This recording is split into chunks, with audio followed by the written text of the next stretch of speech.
Oke, assalamualaikum warahmatullahi wabarakatuh. Ya, bertemu dengan saya kembali di kuliah mineral, ya, kimia pangan. Ya, jadi dari bagian depannya saja sudah terlihat bahwa eh, mineral itu penting bagi tubuh kita, meskipun jumlahnya sedikit, ya, seperti itu.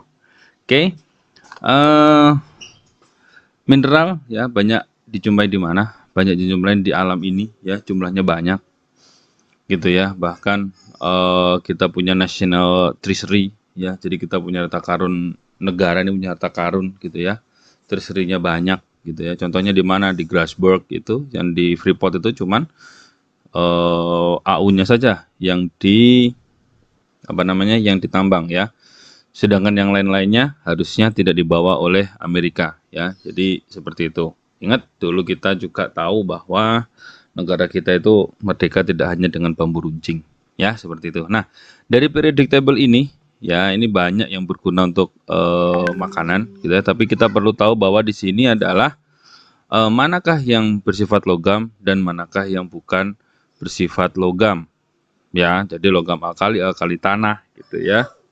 Seperti itu, ya. Terus kemudian yang bukan logam, golongan 8A udah pasti, ya. Yang warna hijau itu adalah bukan logam, ya. Oke. Terus kemudian ada golongan antanida, aktinida, ya. Di kita itu banyak sekali, ya. Jadi yang menyebabkan bahwa negara kita itu kaya akan logam, dan logam itu sudah mulai banyak digunakan, ya. Kalau misalnya Anda tahu, ya, yang dikerjakan di mana? Di Sulawesi, gitu ya, ada tambang nikel, ya. Dari tambang nikel nanti itu bisa menjadi lithium baterai, ya. Lithium baterai sekarang siapa yang nggak butuh, ya. Siapa yang nggak pernah butuh yang namanya handphone pakai lithium baterai, ya, segitu. Oke, ya. Terus kemudian dari sisi pangan, ya, kita mengenal bahwa bahan makanan kita itu, ya, banyakkan adalah organik dan air 96%, dan 4%-nya adalah mineral. Ada mineral makro, ada mineral mikro, ada Na, Cl, Ca, P, Mg, K, dan S. Oke, ya. Terus kemudian ada mineral mikro, yaitu Fe, I, dan lain sebagainya. Terus kemudian ada, jangan lupa, mineral toksik, ada Pb, Cd, As, dan Hg. Ya. Nah, karena bentuknya sedikit, kenapa toksik? Karena ketika dia terpapar di tubuh kita, itu dia bisa yang menyebabkan apa? Dia nanti bisa menyebabkan penggumpalan, ya, seperti pada saat Anda praktikum protein itu ada penggumpalan apa? Penggumpalan protein dikarenakan apa? Pb, Hg, Cd, ya, As, gitu ya. Terus kemudian beberapa tahun yang lalu, ya, kita mengenal juga beberapa tokoh politik negara kita itu sempat diracun menggunakan AS, ya, karena bentuknya kecil, nggak kerasa, tapi letalitas dosisnya tinggi, ya, seperti itu. Nah, ini ada beberapa nutrisi mineral esensial jumlahnya dalam tumbuh hewan. Ada kalsium, ada fosfor, ya, paling banyak kalsium, ya, gram per kilogram, besi miligram per kilogram, ya, seperti itu. Nanti kita bahas satu persatu. Nah, kita mendapatkan mineral dari mana? Kita mendapatkan mineral dari tumbuhan, di mana tumbuhan mampu mengabsorb mineral-mineral yang ada di tanah. Ya, jadi sirkulasi dari tubuh kita untuk mineral itu dapatkan dari tanaman. Kalau misalnya Anda kemudian makan yang namanya daging, berarti ya daging otomatis makan oleh sapi, sapinya berarti otomatis makan yang namanya daun-daunan. Daun-daunan itu adalah mengandung yang namanya mineral. Nah, jadi bermasalah adalah mineral tersebut itu meskipun jumlahnya sedikit tapi sangat dibutuhkan, gitu ya. Kenapa dibutuhkan? Karena fungsinya dalam tubuh sangat penting, gitu ya. Nah, sekarang banyak terjadi orang kekurangan mineral. Kok gitu, Pak? Ya, contohnya kamu kalau misalnya lemes pada saat lagi dapat, gitu ya. Jadi itu kekurangan mineral apa? Mineral Fe misalnya, kan, ya. Ca juga pada hilang, gitu ya. Nah, terus kemudian apalagi penyebab kita kekurangan mineral? Salah satunya adalah pertanian kita, ya, itu sudah banyak menggunakan pupuk-pupuk organik, ya, sedangkan pupuk organiknya kadang-kadang tidak dijaga, ya, kadang-kadang tidak dijaga, gitu ya. Jadi makanya pupuk-pupuk organik itu harusnya tidak hanya ditambahkan urea saja, tetapi ditambahkan senyawa-senyawa yang lainnya. Atau mungkin kita menggunakan bahan organik tapi sumbernya dari hewan ataupun dari manusia, kotoran manusia misalnya, kan seperti itu. Itu ada ureanya juga, tetapi sudah dilapukkan sehingga banyak mengandung bahan-bahan mineral, sehingga kita tidak kekurangan mineral lagi. Nah, tetapi di sisi lain adalah karena kita sering kekurangan mineral, maka digunakan oleh pabrik farmasi untuk membuat apa? Membuat suplemen untuk mineral, ya, seperti itu. Oke, kita bahas satu persatu. Ya, di sini ada Na. Ada Na adalah natrium, ini juga 1,6 gram per berat badan terhadap seluruh dalam darah, tulang, ya, dan cairan intraseluler maupun ekstraseluler. Jadi begini, pembahasan di mineral ini adalah tubuh kita itu tidak bisa dikendalikan tidak bisa hanya menggunakan satu mineral, tetapi masing-masing mineral itu dia bisa saling terkait satu dengan yang lainnya. Ya, jadi misalnya fungsi Na berperan dalam transport kalium natrium intrasel pompa natrium kalium, gitu ya. Jadi artinya apa? Dalam nanti kita membawa bahan makanan dari luar sel ke dalam sel itu ada menggunakan yang namanya transport natrium dan kalium.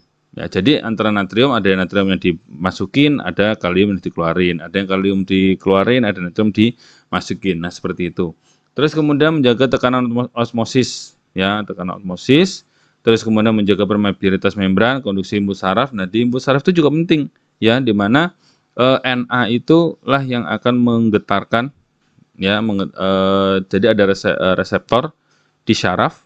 Terus kemudian nanti Na itulah yang menjadi penghubungnya. Ya, ada dendron, aleuron dan segala macam. Nah, itu ya, kamu kan udah tahu tuh di SMA kan banyaknya. Jadi makanya kalau misalnya Anda tersandung, ya tersandung di kaki.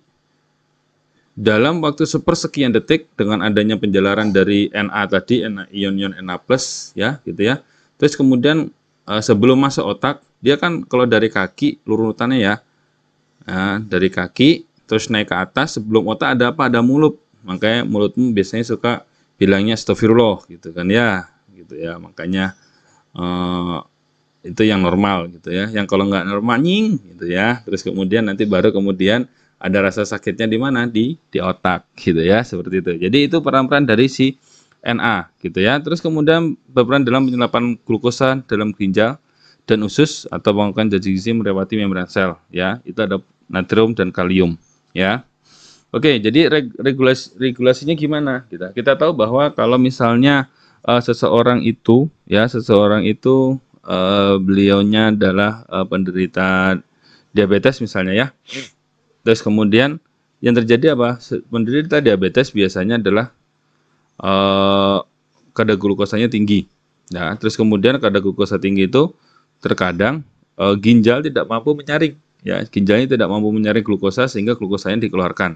Makanya kadang-kadang mungkin ada sedikit lah yang berpendapat bahwa kalau di pipisnya ada glukosanya nanti banyak semut, ya. Ya, ada gula, ada semut itu maksudnya. Tetapi di sini adalah yang paling penting adalah gula kita sebutnya adalah glukosa, gitu, itu ada metabolismenya dikontrol oleh hormon kan gitu ya. Jadi ada mekanismenya sehingga glukosa itu diambil lagi di ginjal. Jadi kalau misalnya di ginjal ada glukosa itu harusnya nggak boleh, ya. Makanya itu nanti cek diabetes biasanya seperti itu.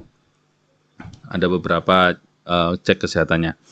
Terus kemudian natrium ini karena pentingnya dalam tubuh, ya, tidak sembarangan boleh keluar dari dalam tubuh.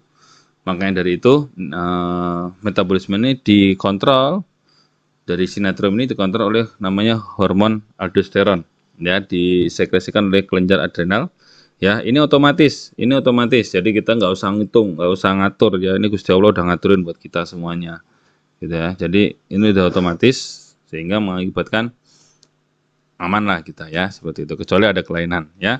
Jadi kalau misalnya ada konsumsi kalau natriumnya menurun, ya, sehingga menyebabkan aldosteronnya akan meningkat sehingga Na akan diserap oleh ginjal, ya. Nah, defisiensi natrium itu sangat jarang sekali. Kelebihan natrium menyebabkan hipertensi.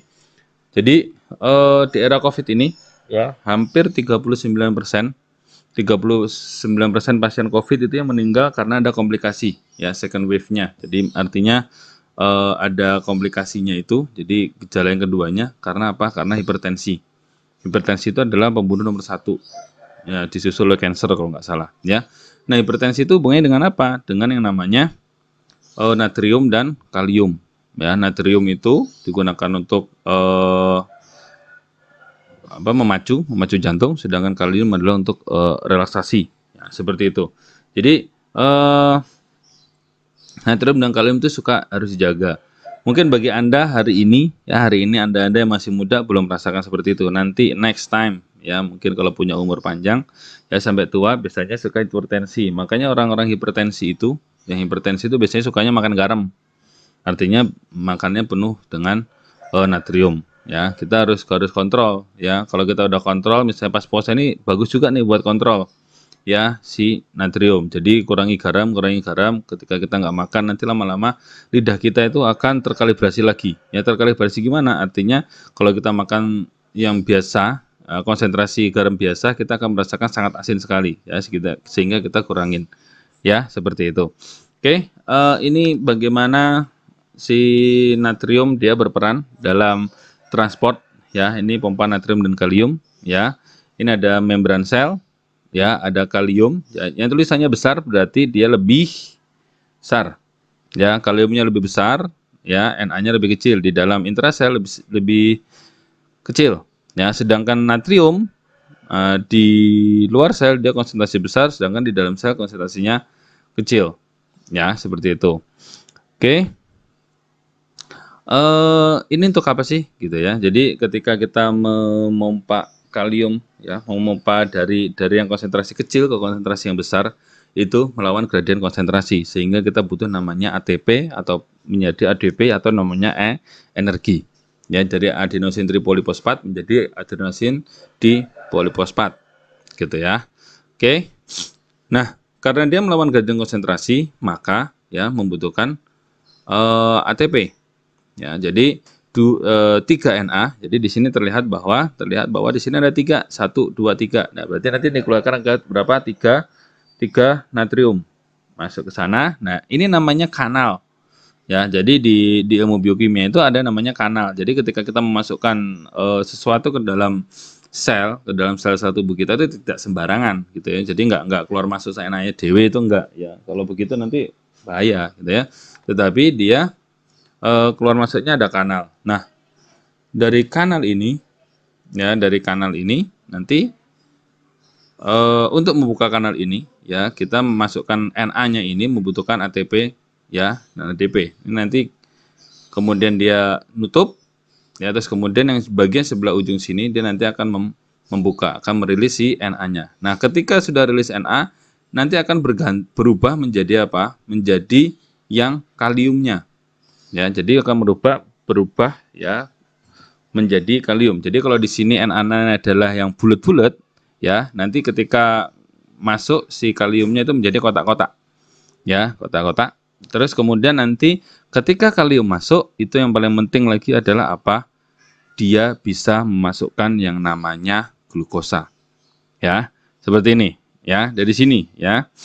Oke, jadi nanti masuk ke dalam tambahin glukosa, gitu ya, seperti itu.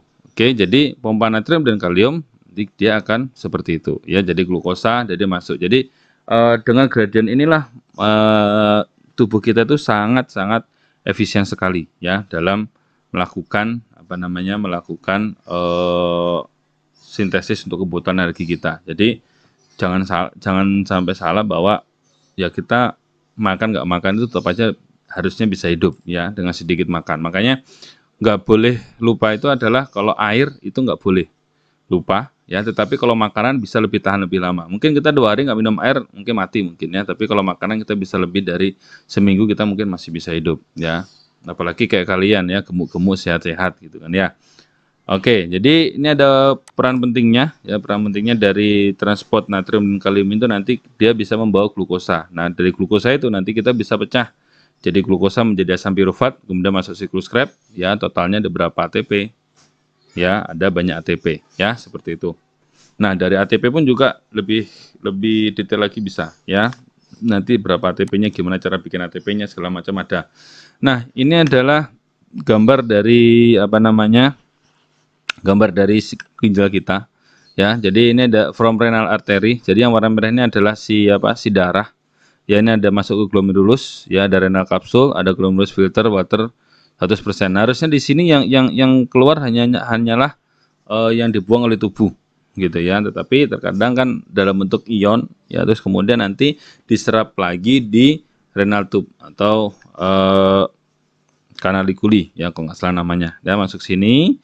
Terus kemudian nanti si gulanya nanti si darahnya nanti akan menyerap beberapa yang diperintahkan seperti tadi sinatrium ya. Kalau aldosteronnya ada memerintahkan serap, nah, berarti dia nanti akan diserap kembali ya.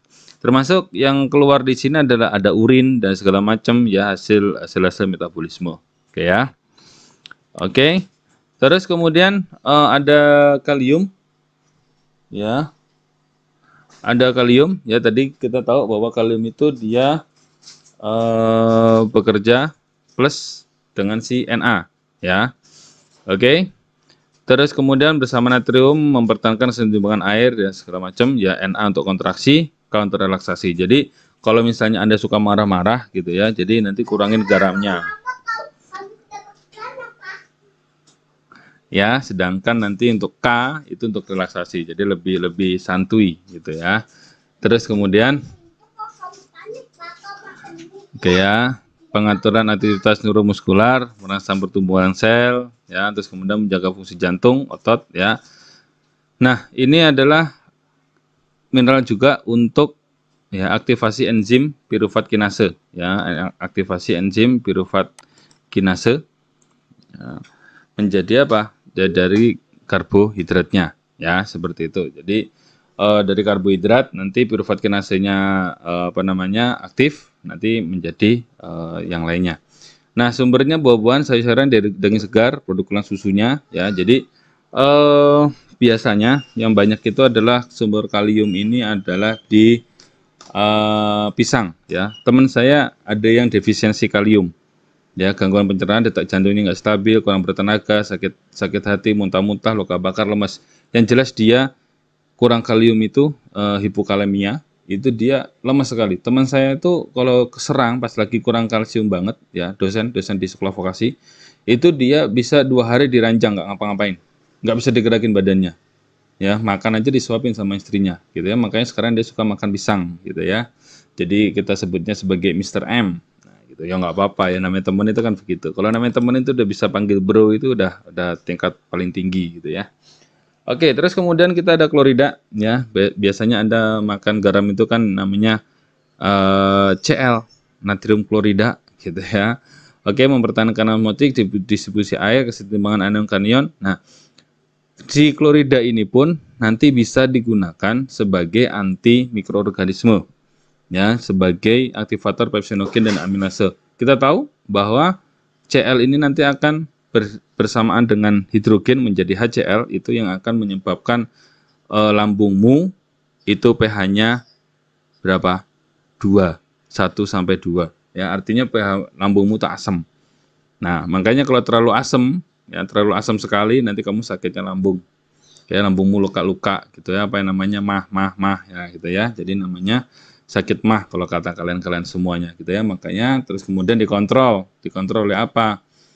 Oleh obat-obat yang mengkontrol jumlah HCl-nya ini.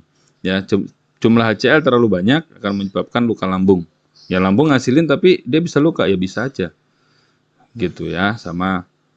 Terus kemudian kapan dia diproduksi HCl-nya lebih tinggi ya? HCl diproduksi lebih tinggi ketika ya memang makanan yang masuk di sana itu susah dicerna.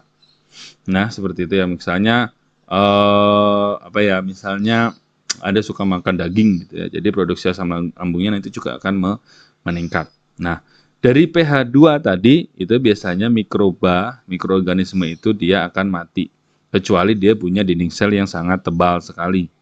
Ya, seperti itu. Jadi kan udah jarang ya sekarang ya yang kena muntaber gitu ya, kan udah jarang ya.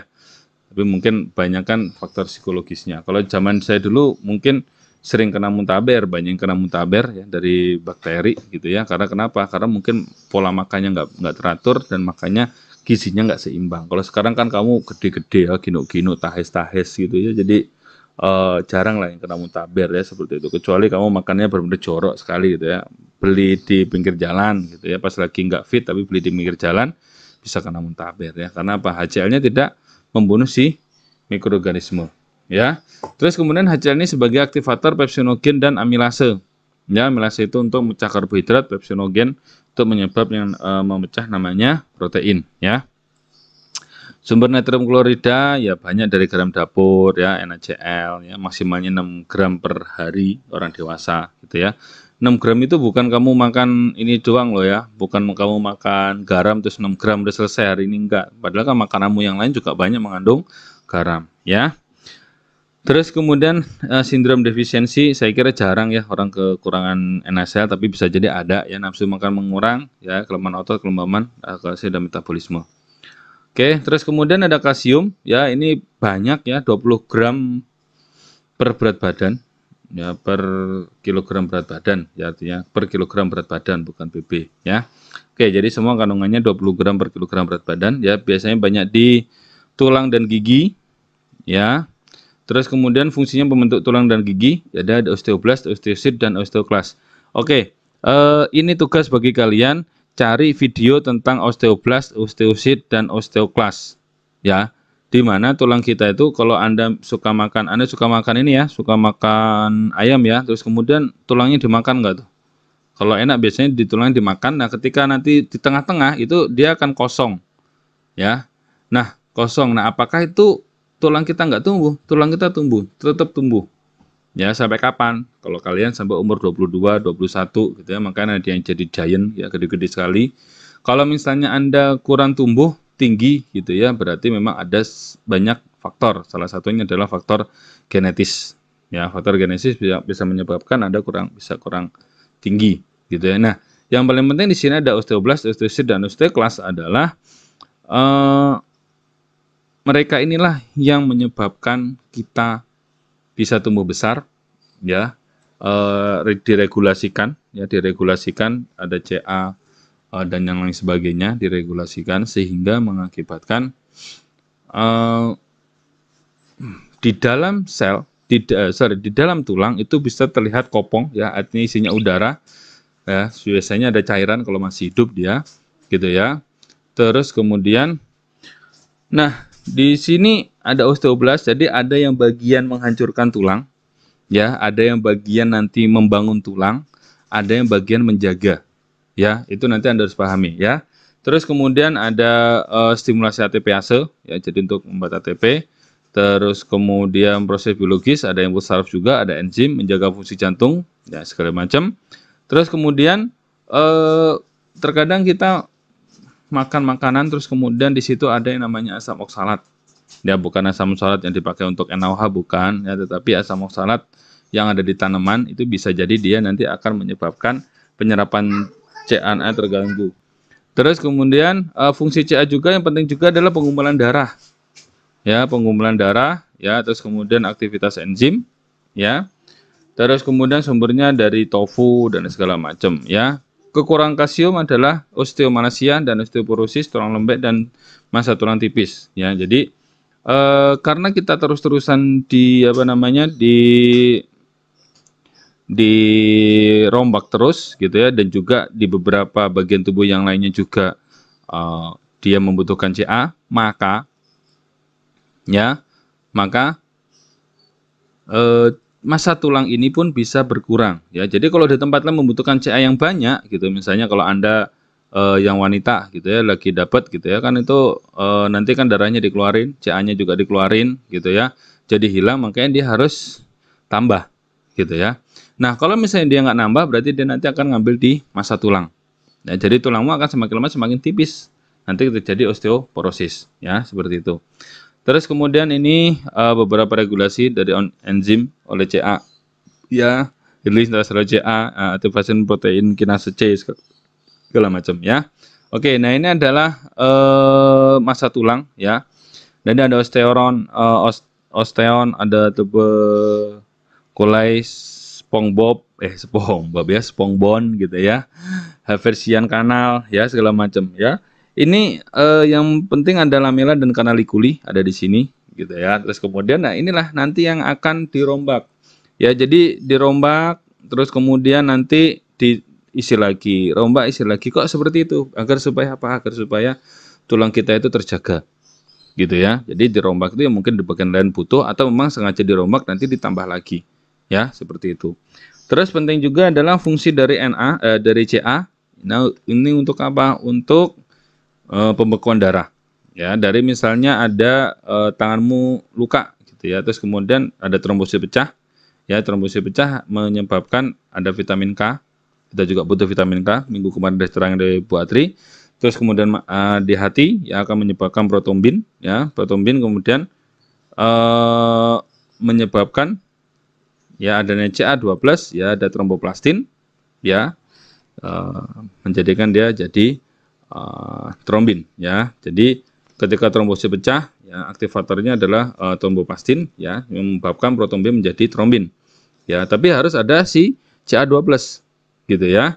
Nah, trombin nanti ya akan menyebabkan apa? Fibrinogen menjadi fibrin. Nah, makanya terus kemudian pembekuan darahnya dia lama-lama jadi korengan, yaitu adalah kerja dari si fibrin. Kalau kamu jeli, nanti kamu bisa lihat serat-seratnya secara mata telanjang.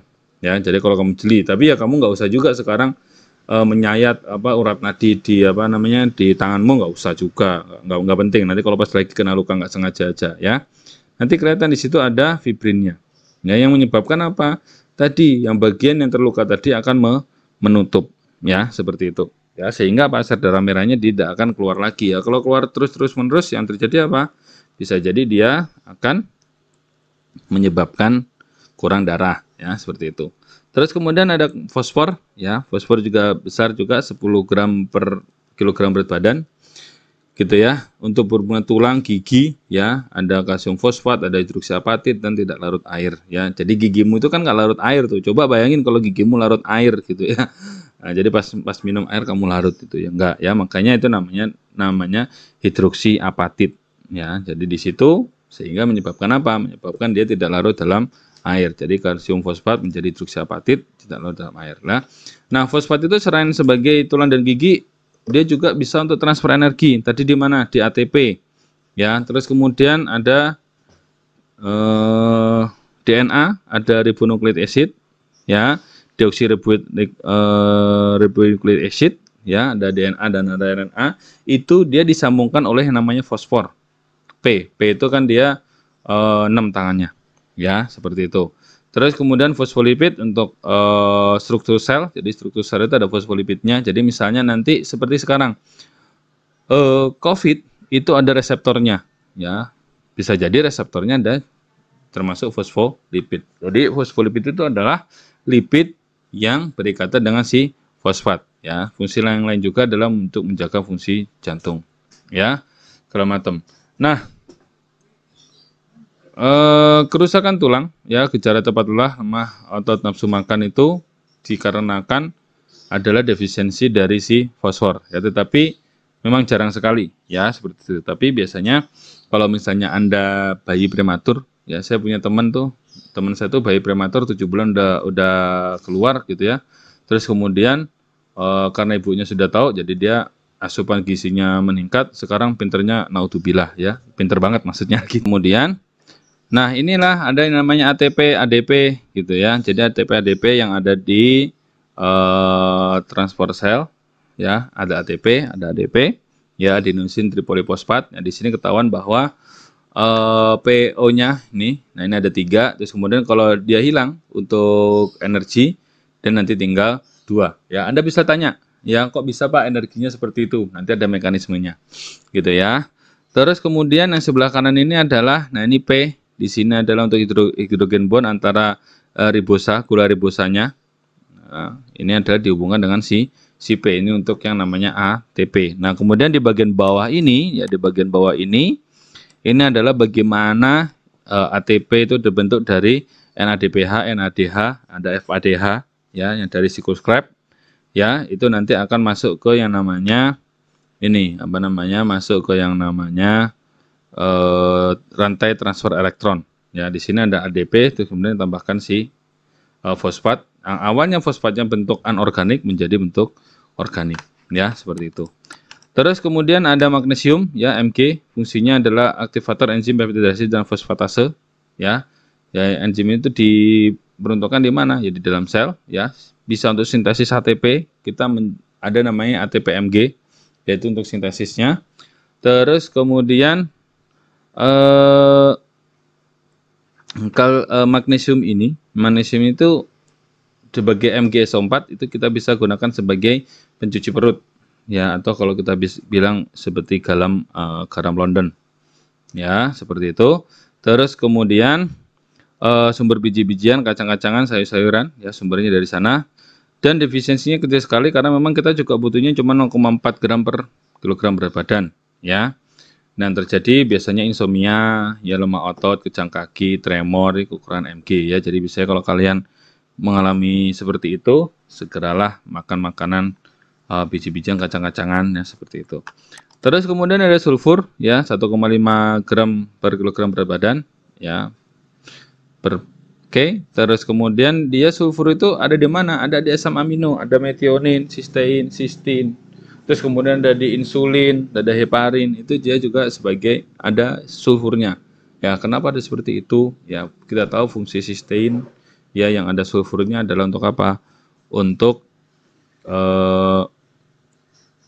menjadikan struktur 3 dimensi atau struktur 2 dimensi ataupun struktur sekunder ataupun struktur tersier dan ataupun struktur kuaterner, dia disambungkan oleh si sulfur salah satunya ya. Oke, terus kemudian kebanyakan dibuang lewat urin ya. Bisa sebagai koenzim A, tiamin, biotin, glutathione ya. Glutathione itu sebagai antioksidan ya, seperti itu ya. Defisiensi sulfur adalah satu namanya sistenuria, gangguan penyerapan asam amino sehingga membentuk batu ginjal ya. Ada di mana? Ada di kanalikuri ya, seperti itu. Oke. Ini adalah contohnya yang kemarin kamu sudah tahu. Nah, ini adalah disulfida bond ya, sehingga apa, strukturnya dari primer menjadi struktur yang sekunder ataupun tersier ataupun kuaterner ya. Ini bebas. Ini nanti bertemunya seperti apa ya. Karena apa? Ketika asam amino dia sudah berikatan antara antara asam amino 1 dengan asam amino yang lainnya ya. Nanti dia akan tidak bisa lagi berikatan di gugus Na dan gugus COOH-nya. NH2 dengan COOH-nya nggak bisa berikatan lagi karena nggak bisa berfusi lagi karena apa, sudah berikatan. Makanya gugus sampingnya atau gugus R-nya lah yang dia akan berperan ya, gitu. Nah, ini tadi ada kanalikuli ya. Dari kanalikuli ini nanti dia akan menyebabkan menyebabkan batu ginjal di sana. Terus kemudian ada besi Fe ya. Besi Fe ini fungsinya dalam tubuh ya lumayan ya, banyak juga. Ya, kamu kalau nggak ada Fe-nya berarti nggak bisa bikin darah. Darahmu nggak ada Fe-nya, nggak bisa nyerap yang namanya O2. Ya, hanya Fe dalam bentuk 2+ saja yang mampu mengikat O2. Ya, hanya Fe dalam bentuk 2+ saja bisa mengikat O2. Tetapi si sel darah merah ini juga dia bisa berikatan dengan senyawa yang lain lagi, gitu ya. Jadi kalau misalnya karbon monoksida itu Fe tetap berikatan dengan karbon monoksida atau CO. Tetapi kalau misalnya Fe-nya yang terganti, misalnya dengan logam-logam yang lebih kuat, misalnya seperti Pb ya. Kalau misalnya kamu lagi naik motor, terus kemudian nanti kamu di belakang truk gitu yang asapnya tebal sekali gitu ya. Jadi dari situ menyebabkan apa? Menyebabkan kamu nanti Fe yang ada di sel darah merah itu nanti akan diganti dengan yang namanya Pb. Nah, Pb nanti itu terus kemudian diapakan? Pb nanti itu diisolasi oleh tubuh ya. Jadi diisolasi oleh tubuh agar supaya apa? Agar supaya si Pb ini tidak mengganggu yang lainnya. Nah, sehingga ya kalau Fe-nya diganti dengan Pb berarti dia nggak bisa mengikat O2 lagi ya, sehingga kamu nanti suplai O2-nya akan lebih rendah ke dalam tubuhmu. Mengakibatkan apa? Mengakibatkan bisa jadi kamu nanti akan akan lemes ya, seperti itu.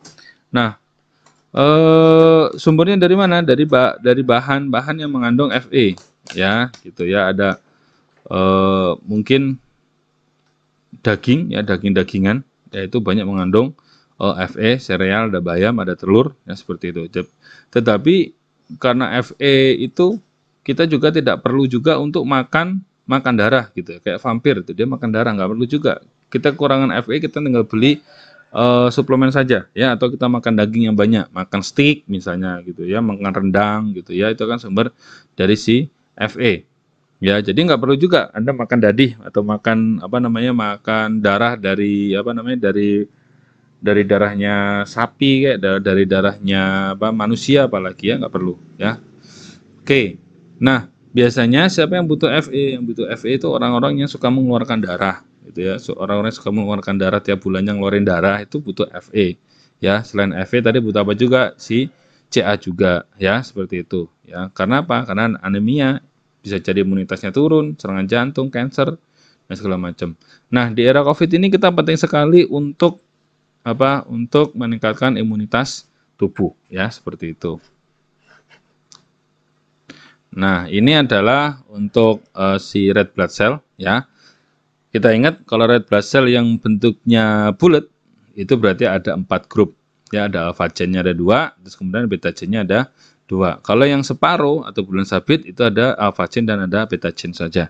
Ya, otomatis alpha gen untuk yang hemoglobinnya, kalau yang bulan sabit itu berarti nanti tinggal separuhnya saja. Sedangkan yang full bisa dia mengabsorb O2-nya lebih banyak ya, seperti itu. Terus kemudian gimana kalau digantikan Pak? Ya itu tadi, red blood cell-nya nanti si iron-nya diganti dengan Pb, dia udah nggak bisa lagi nyerap yang namanya O2 ya. Oke. Ini ada fungsi juga ya, ini contohnya ya. Ada S, ada H, terus kemudian ada Fe juga ya. Ini adalah untuk sitokrom 450 mekanismenya ya, seperti itu. Oke, kita lewat saja. Terus kemudian ada iodium ya, iodium dalam tubuhnya 0,6 mg per kilogram berat badan ya, ada di kelenjar tiroid ya, ada di sekitar di sekitar tenggorokan ya, di bawahnya situ. Komponen esensial dari tiroksin ya, karena tiroid ya, terus kemudian meningkatkan laju metabolisme ya, misalnya kalau kalian makan yang berlemak-lemak itu butuh dari dia ini ya. Terus kemudian meningkatkan permeabilitas membran yang menyebabkan mitokondria membesar ukurannya maupun jumlahnya ya. Jadi fungsi dari iodiumnya seperti ini, sehingga kalau mitokondria mau besar dan jumlahnya banyak, otomatis nanti mitokondria buat apa? Buat mengubah dari NADPH, NADH menjadi energi. Kalian akan lebih energik ya, gitu ya. Terus kemudian defisiensinya adalah biasanya gondokan ya. Gondokan itu zaman sekarang udah jarang ya, kayaknya ya, orang yang gondokan itu jarang ya. Dulu banyak di tempat saya banyak yang gondokan ya. Makanya terus kemudian sekarang sekarang itu banyak yang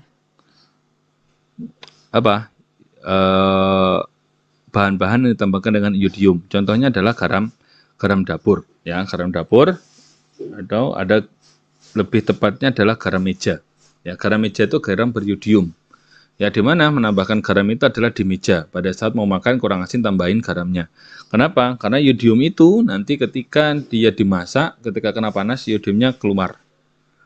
Ya, jadi tinggal berikatan dengan Na-nya berikatan dengan yang lainnya, yang itu menyebabkan rada-rada ada efek kesehatannya. Ya, segitu. Makanya kalau pas mau makan, kita kurang asin, tambahkan di meja itu lebih baik. Kenapa? Karena kita juga akan makan yang namanya iodium. Ya, seperti itu. Nah ini contohnya ya, ada yang kena goiter.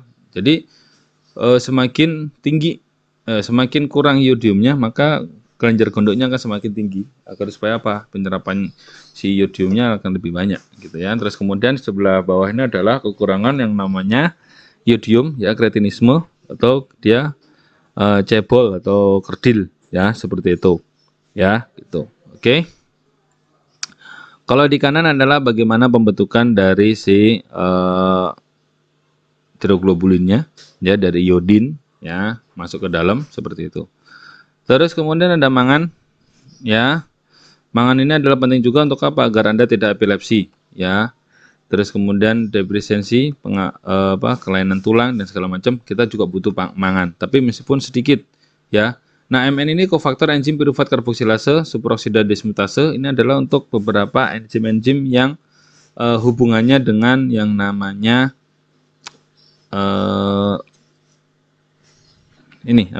metabolisme tubuh. Ada hubungannya dengan antioksidan ya. Superoksida dismutase itu nanti akan menyebabkan keluarnya antioksidan alami dalam tubuh ya, seperti itu. Terus kemudian ada pembentukan asil CoA ya, menjadi lemak atau kolesterol yang membutuhkan methylmalonyl kinase ya, itu seperti itu. Terus kemudian ada tembaga CU ya, cuprum ya, fungsinya adalah reaksi enzim tirosinase, oksidasi tirosin, melanin, pigmen pada kulit dan rambut ya. Jadi pigmen pada kulit dan rambutmu kan kuning-kuning gitu ya, jadi sintesisnya lebih banyak gitu ya. Terus kemudian ada pernafasan, sitokomposidase. Terus kemudian ada pada bahan pangan sebagai katalis ya, oksidasi asam askorbat, non-enzimatic browning segala macam itu bisa disebabkan oleh adanya CU. Nah, CU itu jarang sekali ya defisiensinya. Terus kemudian ada seng ya, ada seng adalah 50 mg per kilogram berat badan ya, untuk pembentukan rambut, tulang, mata ya, kelenjar kelamin ya, gitu ya. Berarti ada namanya fungsi metal enzim, karbonat anhidrase pada darah merah. Terus kemudian ada pertumbuhan tubuh ya. Terus kemudian ada defisiensi dari seng ini juga menyebabkan dia kerdil ya, kulit kasar, kehilangan nafsu makan ya. Terus kemudian dia bisa untuk sintesis DNA, RNA dan antibakteri ya, seperti itu. Makanya zinc ini penting juga sebagai antibakteri ya. Kalau zaman dulu kita makan pakai piring seng, sekarang kita pakai piringnya kaca, pakai piring sendok aluminium gitu ya, atau stainless steel gitu ya. Jadi tidak ada seng yang masuk ke dalam tubuh kita. Kita bisanya defisiensinya seperti itu ya. Terus kemudian zinc ini juga sekarang karena ada sintesis RNA dan DNA ya, meningkatkan juga untuk imunitas tubuh ya, dimana dalam beberapa hari ini ketika kita membaca beberapa jurnal ya tentang COVID-19, itu yang paling penting adalah vitamin D, vitamin C, vitamin D, dan juga ada zinc ya. Karena apa? Zinc ini perannya penting bagi ketahanan tubuh, imunitas tubuh kita ya. Sintesis DNA, RNA berarti nanti akan menjadikan ada antibodi, ada antibodinya ya, seperti itu. Ini penting sekali ya. Terus kemudian ada kobalt CO. CO ini biasanya digunakan untuk vitamin B12. Terus kemudian yang namanya glositis, inflamasi lidah, itu apa sih yang paling terkenal dari kamu? Dari kamu pasti yang paling terkenal? Ya, yang paling terkenal adalah sariwawan ya, sariwawan. Oke, ada fluor. Ada fluor untuk gigi ya, gigi atau tulang ya, bekerja sama dengan apa? Ada kalsiumnya di sana ya. Oke. Pada gigi konsentrasi terbanyak pada lapisan luar ya.